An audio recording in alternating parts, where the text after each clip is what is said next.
Bana, mambo vipi? Mambo ni aje? Ni siku nyingine tena ambayo tunakutana kwa ajili ya kuweza kusogezeana zote news za kiburudani. The Comic Chris Junior official, the man himself, the most expensive presenter of the all time. Hizi hapa ni ngoma 10 zinazofanya vizuri kinoma kupitia mtandao wa Boomplay Tanzania.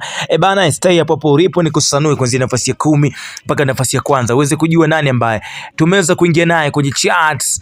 Of course, nafasi ya 10 bana ni IWBTO, ngoma inaitwa Fami. Lakini nafasi ya 9 ni Slow Down ya kwake Lad Dev.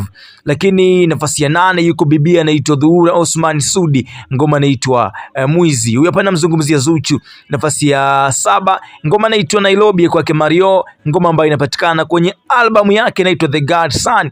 Nafasi ya 6 ni Kala, ngoma inaitwa Big Tease. Nafasi ya 5 ni On the Way ya kwake Bad Sam.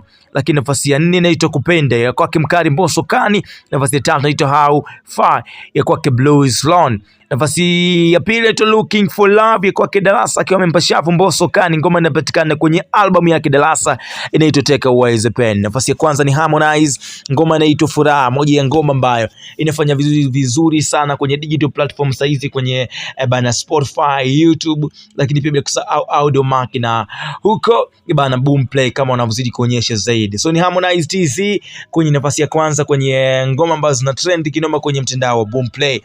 Bana, ambao unaikubali kiasi gani ngoma hii kwa Harmonize TZ, na ni ngoma gani ambayo unaikubali zaidi kutokea kwa Konde Boy Harmonize? Mimi naitwa Chris JR msanuaji, keep enjoying. Pia usiache kuwa familia kwa kuweza kusubscribe kila time kila saa kuweza kuzidondoka au kuweza kuondoka na taarifa zote kemkem kutokea hapa Tanzania, lakini pia nje ya mipaka ya Bongo. Mambo ni mengi sana, we got no time, tuna mambo mengi ya kuyafanya, lakini pia usiache kutenga muda wako kuweza kuenjoy na kupata burudani zaidi.